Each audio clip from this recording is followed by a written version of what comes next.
A palavra do Senhor diz, 2 Timóteo capítulo 3, versículo 16 a 17: toda a escritura é divinamente inspirada, soprada. A palavra inspirada é sopro, sopro de Deus, e proveitosa para ensinar, para redarguir, para corrigir, para instruir em justiça, para que o homem de Deus seja perfeito e perfeitamente instruído para toda boa obra. Ela é proveitosa para ensinar, para repreender, em outras traduções, para corrigir e para instruir em justiça. Amém? Feche seus olhos. Senhor, eu quero nos colocar diante do teu altar e pedir, Deus, o favor do Senhor nesse momento que vamos compartilhar a tua palavra. Deus, nós precisamos que o Senhor, ó Pai, atue através, Senhor Deus, da minha vida, dos meus lábios, e que a tua palavra, Deus, que é uma palavra viva, possa, Senhor Deus, trazer em nossos corações, ó Pai, aquilo que o Senhor tem para cada um de nós, Senhor. Queremos, Senhor Deus, receber do Senhor, ó Pai, a porção dobrada da tua palavra, para que os nossos corações, eles fiquem, Senhor Deus, repletos da tua graça, da tua glória, em nome de Jesus, Senhor. Também pedimos, ó Pai, que o Senhor, ó Pai, o Todo-Poderoso, repreenda toda ação do inimigo em tentar roubar essa palavra do coração dos irmãos, do coração dessa igreja. Em nome de Jesus, ó Pai, que toda ação, toda estratégia, toda tentativa de nos tirar do foco caia por terra agora, em nome do Senhor Jesus. Amém. Amém. Irmãos, como eu disse na semana passada, nós iniciamos então uma série de mensagens sobre as marcas de uma igreja que faz a diferença. E nós vamos caminhar por esse tema por um bom tempo, mas hoje eu acabo com o tema que eu comecei semana passada, né? E nós vimos que as marcas são 4, né? A centralidade na palavra, a amplitude na visão, a conexão com o seu tempo e a intencionalidade na evangelização. Nós vimos que marca fazendo aqui um retrospecto para você que não vem, você pode acessar também lá o Face, está lá a mensagem, mas fazendo aqui um resumo, marca é aquilo que distingue algo, que faz diferença, que demonstra que aquele algo é uma coisa assim, que faz uma diferença, né? Que distingue, que identifica algo, né? E a marca do cristianismo, a marca mais contundente do cristianismo, ele é a cruz, né? A cruz de Cristo é a marca do cristianismo, é uma marca contundente. O apóstolo Paulo diz lá na carta de Gálatas capítulo 6 que ele traz a marca de Cristo em seu corpo, ou seja, que cada um de nós temos que ter uma marca que nos identifique como cristão. As pessoas, quando olhar para nós, têm que falar: puxa, essa pessoa é cristã. Só pode, não tem como, né? São marcas, cada um tem um estilo, cada um tem um dom, cada um tem algo da maneira que Deus usa para que essa pessoa seja identificada. É uma marca, nós precisamos ter essa marca, né, em nós, para que as pessoas identifiquem em nós cristãos. Hoje as pessoas não querem ler mais a Bíblia. Hoje as pessoas vão ler você. Quando ela olhar para a tua vida, ela vai falar assim: esse é um homem de Deus, esse é uma mulher de Deus. Ou então, esse é um picareta e essa é uma picareta, né? Como nós temos visto muitas pessoas por aí usando o nome de Deus, mas são pessoas que realmente não conhecem a Deus. E para nós sermos uma igreja que faz a diferença no contexto de mundo que nós estamos vivendo hoje, nós precisamos mudar algumas coisas, né? Haverá algumas transformações. A transformação, a mudança, ela faz parte da vida da igreja, faz parte de qualquer instituição, seja ela religiosa ou empresarial ou a vida pessoa. Nós mudamos, né? Nós mudamos nossos pensamentos. Quando a gente era mais jovem pensava de um jeito, vamos ficando mais velho pensando de outro jeito. Isso, mudança é natural. Um ser que não muda ou está em agonia ou está morrendo. Um ser vivo, ele está em constante mudança. E eu lembro que eu falei também que nós, dentro dessas mudanças, nós temos que mudar o nosso estilo de comunicação. Nosso estilo de comunicação está muito crentez, umas palavras que as pessoas não entendem, é muito carregado de uma cultura que mais atrapalha do que ajuda. Nós precisamos mudar o nosso estilo de comunicação para podermos, de uma forma eficiente, falar de Jesus, de Cristo, né? Nós também precisamos mudar nossa estratégia de evangelização. Acabou aquele negócio de sair dando papelzinho, batendo em casa. As pessoas hoje, elas estão cansadas disso. Isso, na verdade, incomoda as pessoas. Hoje nós temos que criar outros estilos de comunicação, de evangelização. Podemos usar as redes sociais, podemos usar canais de televisão, tantas outras coisas, rádio. São outras formas que podemos usar, né? A didática da abordagem do ensino também vai ser mudada, porque ninguém mais quer ficar sentado num local aprendendo. Hoje as pessoas, a maneira de você aprender está sendo muito rápida, as pessoas estão aprendendo via internet, está muito corrido, todas as coisas, e nós precisamos também trazer mudança nesse sentido. Os recursos audiovisuais, né? Precisamos aproveitar muito mais esses recursos, ganhar mais força nisso, e a compreensão do papel do pastor e do membro. Antigamente o pastor era aquele que infiltrava na vida da pessoa, falava não, isso não pode. Hoje o pastor, ele não tem mais essa função. A função do pastor hoje é ajudá-lo a crescer, a amadurecer, mas quem toma as decisões e quem dá os passos são vocês, né? Eu pego na mão e levo no caminho, o pastor leva no caminho, mas o pastor, ele não pode fazer com que você ande nesse caminho, num caminho que você não quer andar, né? Mudou hoje, o papel do pastor está mais para fazer com que os membros cresçam, ajudar esses membros a crescer, do que fazer por eles, né? Antigamente, deixa aí que o pastor é pago para isso, o pastor pode fazer. Não, hoje não é, as coisas não são mais assim. O pastor está para ajudar, para caminhar, somos um corpo, e você também tem a tua parte a fazer, né? Então, nós começamos então a respeito da centralidade da palavra. Nós somos uma igreja reformada, de tradição reformada. Isso quer dizer que nós viemos lá da reforma, né? E nós temos algumas solas da nossa fé: somente a Escritura, somente a graça, somente a fé, somente Cristo, né? E somente a glória são pilares da fé reformada que nos ajuda a caminhar, a nos identificar como igreja. Queridos irmãos, uma igreja que não é central na palavra não é uma igreja. Nós precisamos, né, e é através da Escritura que nós aprendemos que nós somos amados por Deus, que nós somos perdoados por Deus. É através da Escritura que nós sabemos que a salvação vem pela fé, pela graça de Deus, né? Isso não vem de nós, é dom de Deus. Salvação não se compra, não é pelos seus atos de bom cristão que você vai ser salvo, não é pela tua meritocracia que você vai ser salvo, mas não é pelos teus méritos, mas sim pela tua fé em Cristo Jesus. Nós vimos isso, né? Ouvimos também que a Bíblia, ela é confiável. Por quê? Tivemos 4 razões por que a Bíblia é confiável. Primeira, por conta do processo de manuscritos de 1000 anos. O mesmo manuscrito de 1000 anos, ele tinha 95%, tem 95% de acertos, sendo que 5% são erros de grafia e palavras que se perderam com o tempo.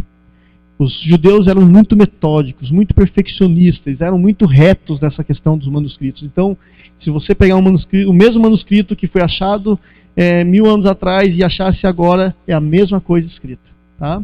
A harmonia no pensamento teológico também na Bíblia, você pega lá desde Gênesis, Apocalipse, tem um fio de lógica que você vê que há um pensamento que vai sendo construído sobre a fé, apontando para Cristo. Há uma harmonia, sabendo que os escritores foram mais de 40 autores da Bíblia, cada um vivendo em anos diferentes, 700 anos de diferença um do outro, 1000 anos de diferença um do outro, autores que estavam debaixo de poderes de governo diferentes, Roma, Egito, Pérsia, e todos eles pensavam a mesma coisa e caminhavam na mesma coisa. Então, existe uma harmonia, né? Também a questão do testemunho externo. Hoje os cientistas estão achando aí da arqueologia coisas que explicam que aconteceram, que a Bíblia existiu, como a Arca de Noé, que foi achada pelos cientistas chineses lá no Monte Ararat. Eles estão sendo achados também personagens históricos, estão vendo que houve reis que existiram mesmo, com outros nomes, mas eram reis, né? Estão desenterrando cidades bíblicas Então o testemunho externo prova também que a Bíblia ela tem a sua veracidade. E a última que foi falado é que os efeitos na vida da pessoa que se conhece esse livro são transformadores, né? Como eu disse, eu encerrei domingo passado dizendo o seguinte: eu não sei como essa Bíblia chegou realmente até mim, mas eu sei que depois que eu conheci ela, eu fui transformado e fui mudado. E eu sei que essa mudança não foi só em mim, mas foi na tua vida também.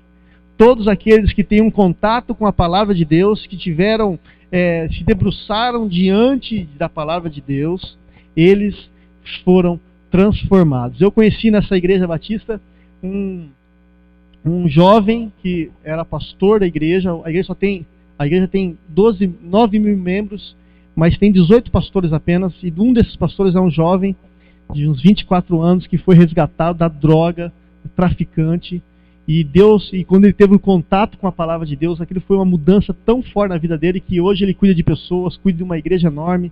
Então, para você ver como Deus muda e transforma a vida das pessoas. Se eu fosse perguntar para cada um de vocês aqui, tenho certeza que cada um aqui tem uma história para contar do que Deus fez na sua vida. Cada um. Porque essa palavra é poderosa. Por isso que nós precisamos, queridos irmãos, estar centrado na palavra de Deus. Nós precisamos crescer centrado na palavra de Deus. Uma igreja que faz a diferença, que deseja prevalecer nesse tempo de relativismo ético, onde existe uma inversão de valores descarada. Uma igreja que prevalece nesse tempo precisa definir a palavra de Deus como base de tudo que a empreende. A igreja precisa ter a palavra de Deus. Você pode falar assim: nossa, pastor, mas isso é tão básico, irmãos, mas as igrejas estão desviando a palavra de Deus. E graças a Deus, Deus colocou você numa igreja que luta pela verdade da palavra de Deus.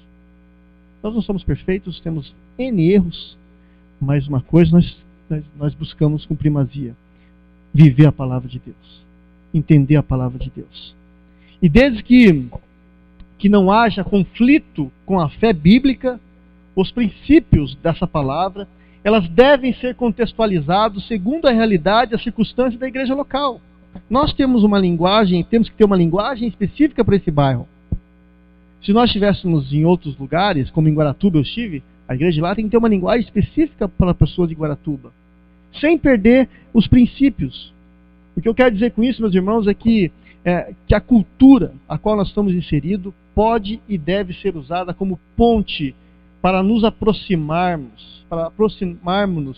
do coração das pessoas.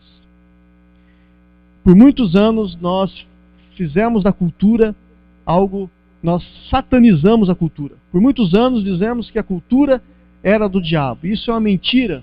Nós podemos usar a cultura porque foi Deus que criou, uma forma linda e maravilhosa, e podemos usar e inserir na nossa linguagem para que alcancemos corações de pessoas. E a Bíblia, meus irmãos, ela deve e possui a centralidade na vida de uma igreja. Ela deve possuir e deve ser a centralidade na vida de uma igreja. A Bíblia deve ser a centralidade na vida de um cristão, na tua vida. Porque o dia que ela deixar de ser o centro, o dia que ela se for deixada de lado, todo projeto ele perderá a autoridade e fracassará. O dia que a Bíblia deixar de ser o centro da sua vida, o projeto que Deus tem para a sua vida vai fracassar. É por isso que nós temos visto muitos cristãos, irmãos, que estão caminhando por caminhos que realmente, sem perceber, que estão levando eles para longe de Deus. Pessoas que estão dando mais experiências à tradição, pessoas que estão dando mais experiências à palavra em si, no sentido de religiosidade, e as pessoas vão caminhando por esse caminho, mas estão se afastando de Deus. Né? Por quê? Porque deixaram o momento de intimidade, da palavra, da leitura, do devocional de lado.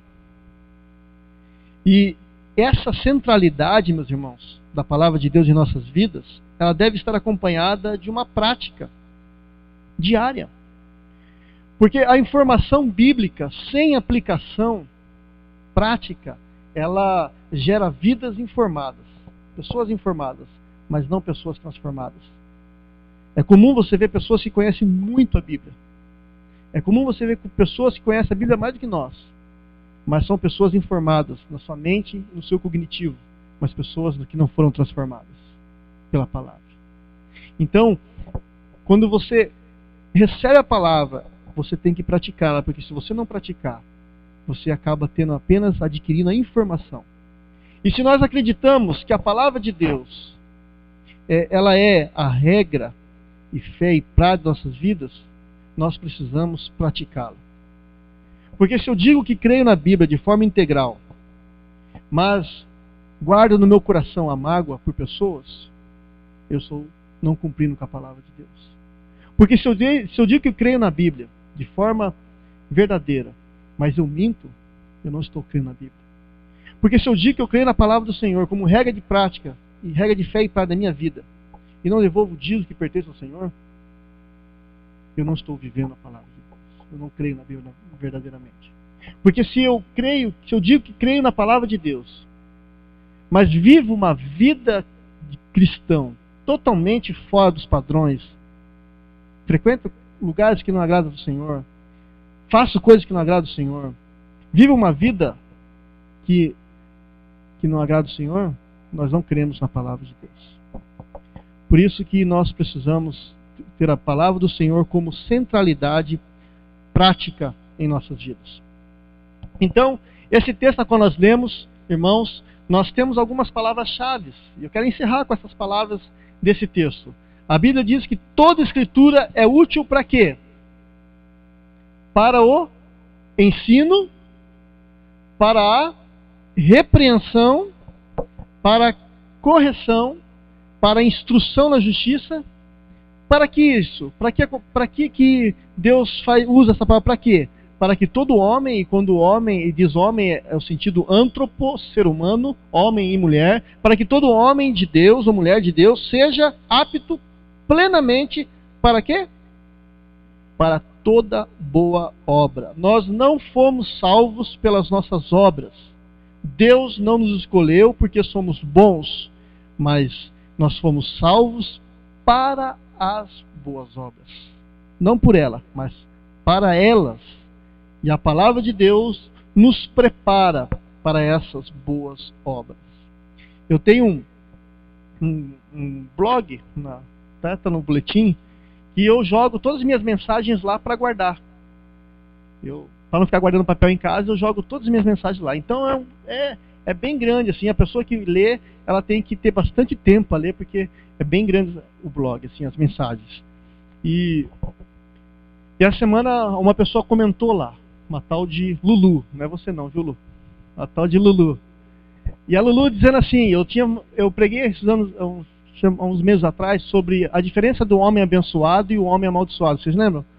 Não sei se vocês lembram disso aí, mas tá lá. Preguei um dia aqui na igreja, e essa pessoa foi lá e escreveu um comentário assim na igreja, no comentário lá embaixo da pregação. Eu sou cristã, sou serva de Deus, ela disse. Fui macumbeira, fui isso, fui aquilo, mas a minha vida só dá tudo errado. Eu faço tudo certinho, mas só dá tudo errado. Parece que as coisas estão pior. Vocês são tudo um bando de hipócrita. Ainda me xingou ainda. Um bando de hipócrita.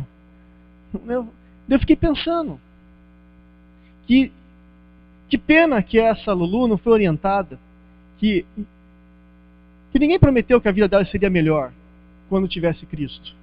Deus não prometeu isso. Deus prometeu que se você passasse pelo vale da sombra da morte, Ele estaria com você. Ele não prometeu bênçãos, apesar que as bênçãos vêm. Ele prometeu que estaria do seu lado em qualquer momento. Mas infelizmente essa moça, ela acha que por conta ela fazer todas as coisas certinho, as coisas tem que dar tudo certo para ela. Essa é a teologia da prosperidade, que nós estamos vendo em igrejas e mais igrejas, né? Porque eu sou bom, eu mereço. Mas não é isso que nós cremos, não é isso que nós vivemos. Eu nem retornei, ó. Eu vou ter que escrever uma palavra para ela ainda, mas eu não escrevi ainda. Estou pensando que eu vou falar para não deixá-la pior. Né? Quero abençoar ao invés de... Mas são coisas que a igreja está vivendo hoje. Muita gente acha, porque eu sou bom, eu mereço. Você não merece nada, eu não mereço nada. Nós merecemos a morte eterna. E se não fosse a graça do Senhor, os olhos do Senhor, abrir os nossos olhos, nós não estaríamos aqui. Amém? 4 meios que a palavra nos prepara para as boas obras. Então ele começa assim. Primeiro meio é a palavra do ensino, né? Toda boa obra, né? Diz lá o texto, como diz o texto lá, toda a escritura é divinamente inspirada, proveitosa para ensinar. O ensino, essa palavra vem do grego, é didascalia. É uma palavra comum no Novo Testamento e ela aparece muitas vezes, e o significado dessa palavra é um significado de uma instrução didática preventiva, né? Temos que ter o cuidado, meus irmãos, de nós, muitas vezes, quando nós nos relacionamos com a palavra de Deus, nós nos relacionamos de uma forma muito simplista. Nós achamos que aquilo que lemos, né, o que ouvimos aqui nessa noite, é para resolver meus problemas de imediato. E não é. Muitas vezes tratamos a palavra de Deus como um remédio de dor de cabeça. Você está com dor de cabeça, você toma para passar rapidamente. Mas a palavra de Deus não é isso. Não é assim que Deus age. Muitas vezes, uma palavra que você lê no teu devocional hoje, uma palavra que você escuta, está escutando agora nesse momento, ela não é para agora.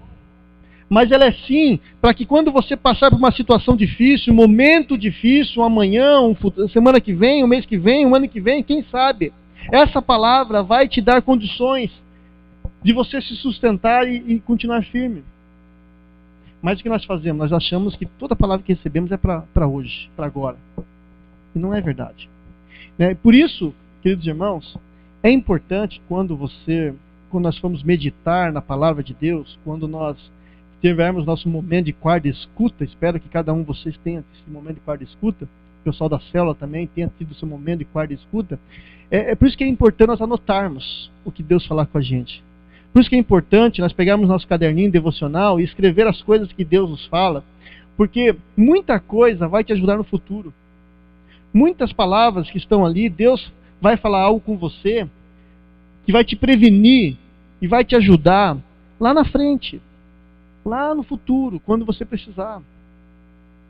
A palavra didascalia, ela aparece 21 vezes no Novo Testamento. E dessas 21 vezes, 15 elas são usadas nas cartas pastorais. 1 Timóteo, 2 Timóteo e Tito.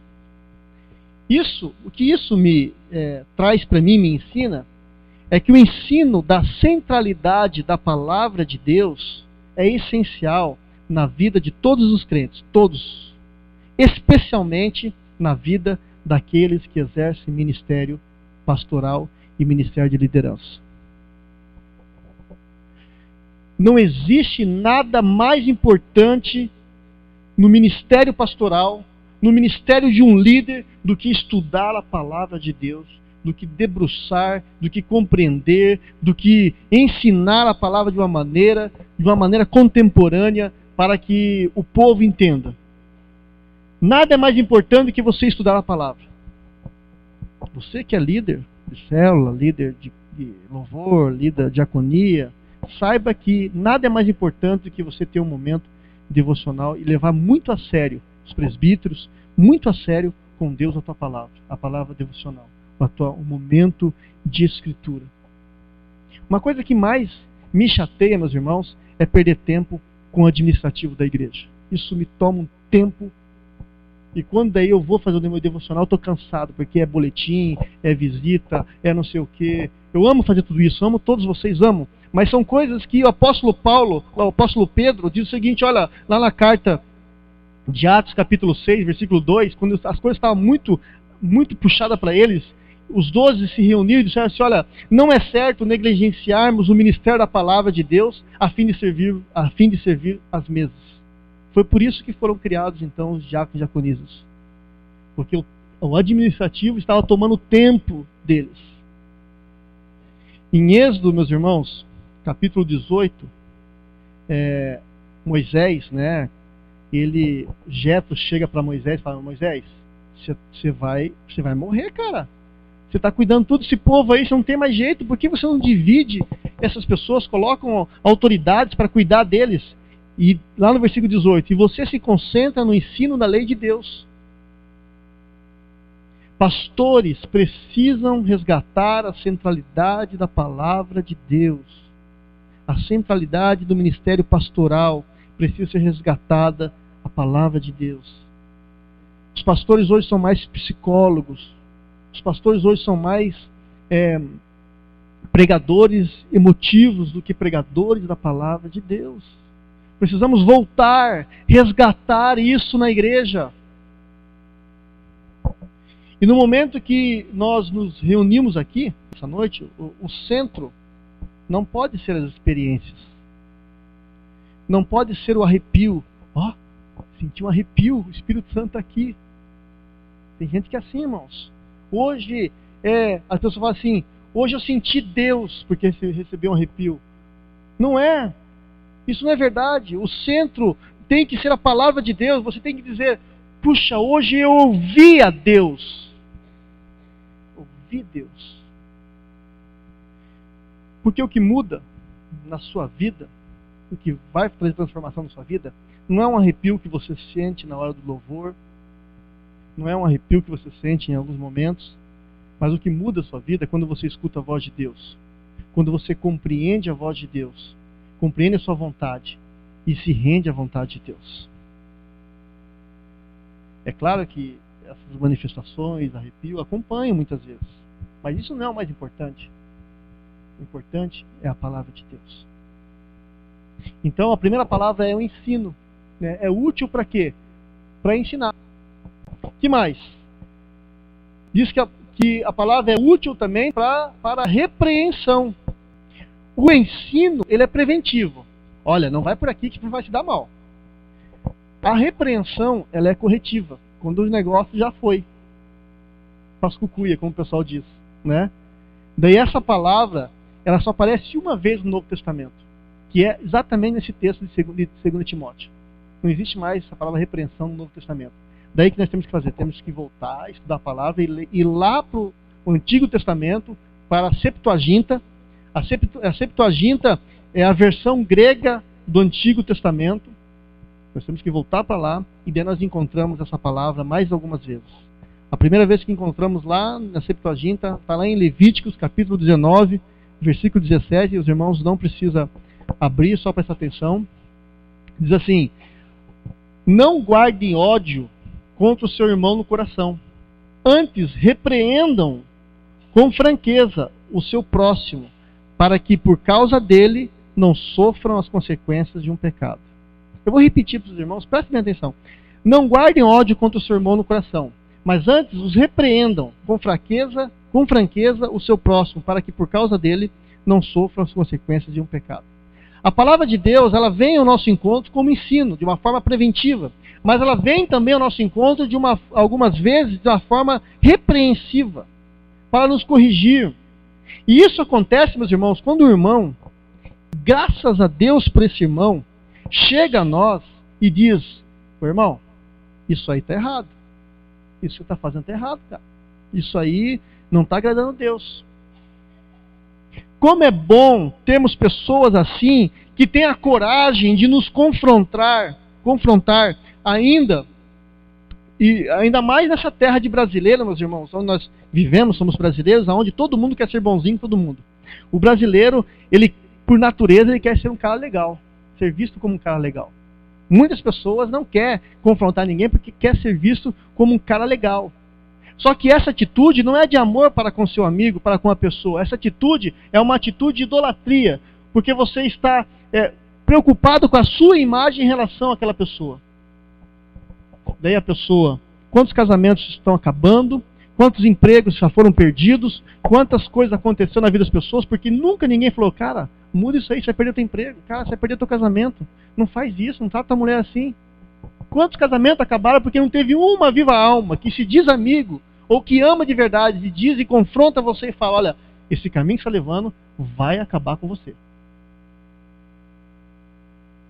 Mas o brasileiro que é discípulo de Jesus, aquele que ama Jesus apaixonadamente, que vive realmente o Evangelho, porque, irmãos, infelizmente, muitos de nós não vivem o Evangelho de verdade. Muitos de nós. Né? Mas o brasileiro que ama Jesus, ele rompe com essa cultura. Ele rompe com isso, queridos irmãos, e vai até o irmão e diz: olha, Está errado. Não faz isso. Não fica faltando emprego que você vai perder o emprego, cara. Larga a mão. Oh, não trata o teu marido assim, porque você vai perder seu marido. Está entregando teu marido na mão de outra. Quantas pessoas, irmãos, conseguem fazer isso e acaba ajudando outras pessoas? Mas a maioria não faz. Por isso que a palavra de Deus diz que nos repreende. Deus usa a vida das pessoas. O segundo texto que aparece, essa palavra repreensão, aparece 6 vezes em Números. E lá em Números, meus irmãos, ele fala sobre as águas amargas. Que a água amarga, ela, no momento, ela é ruim. Mas depois, ela vai produzir algo bom. A repreensão, no momento, ela é ruim. Quando você chega para a pessoa e fala assim, oh, você está errado, a pessoa se torce, fica bicuda com você, mas depois ela vai perceber que você ajudou ela. A repreensão, ela parece ruim, mas ela é boa. É igual um remédio que é amargo, que é ruim, que você precisa tomar para se curar. É amargo, é ruim, mas aquele remédio vai fazer bom para você. Assim também, meus irmãos, é necessário. Existem coisas que são ruins, mas são boas, como esse caso. Existem coisas que são boas e é ruim, como a Coca-Cola. Por isso que eu não tomo mais. Né? Coca-Cola vocês acham que é bom, mas no final vocês vão ver só a celulite, a gordura, o açúcar. Né? Então começa por aí. Né? Então, tem coisas que é ruim demais, mas é necessário para as nossas vidas. Assim é a repreensão. E é ruim, mas faz bem para as nossas vidas. Né? A palavra de Deus em Provérbios, capítulo 15, versículo 31 a 32 diz: o que ouve a repreensão construtiva terá lugar permanente entre os sábios. Mas quem recusa a disciplina faz pouco caso de si mesmo, mas quem ouve a repreensão obtém entendimento. Você que é sábio, escute os outros. Provérbios ainda 27, versículo 5 diz: melhor é a repreensão feita abertamente do que o amor oculto. Quem fere por amor mostra lealdade, mas o inimigo multiplica os beijos. Não. Então, feliz é aquele que tem um amigo que fala a verdade na sua cara. Feliz, cuide desse amigo, porque são poucos. Cuide. Feliz é você que tem uma esposa que, ao invés de te abraçar num erro que você fez, ela vem e diz: olha, você está errado. Feliz é você que tem um esposo que olha para você, em vez de ficar assim, falando que você é linda, maravilhosa, olha para você e fala: você está errado, muda a sua vida. Feliz é você que tem um pai e uma mãe que te ama e diz que você está errado. Feliz é você que tem irmãos e irmãs na caminhada cristã que não ficam simplesmente elogiando se você está bonito, a tua roupa ou tudo mais. Contudo, ele diz o seguinte: olha, eles são capazes de sentar com você em amor e te repreender e dizer: está errado, muda a sua vida. Feliz é você que tem um amigo assim, um irmão em Cristo assim. Cuide, porque são poucos que nós encontramos na caminhada. A terceira lição nesse texto é a correção. Nós temos ensino, repreensão e correção. Queridos, o interessante é que a repreensão, ela parece igual à correção, mas não é. Porque a repreensão, ela tem como foco a mudança de atitude, né? A correção, ela tem como foco mudança de mente. Então a repreensão está mais ligada a correção está mais ligada ao ensino. É uma mudança de mente, né? O sentido seria um realinhamento do seu pensamento, da reformulação dos seus conceitos, ideias, reformulada. A correção é para mudar a tua mente, para que você não venha fazer mais. A repreensão é quando já fez. E a correção é para que quando você vai criando algo na tua mente para você não fazer mais. É lá que está em Romanos, capítulo 12, 1 e 12. Né? Capítulo 12, versículo 1 e 2.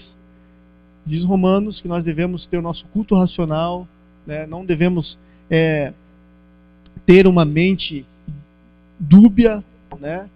Vamos ler esse texto. Alguém tem um Romanos 12 aí? Abra para mim, Valdete, por favor. Rogo-vos, pois, irmãos, pela misericórdia de Deus, que que apresenteis os vossos corpos como sacrifício vivo, santo e agradável a Deus, que é o vosso culto racional, e não vos conformeis com esse mundo, mas transformai-vos pela renovação da vossa mente. Correção. Né? Essa mudança. Né? Isso quer dizer, meus irmãos, que o mais importante não é o que te disseram. O mais importante não é o que você leu. O mais importante não é o que você acha que é verdade.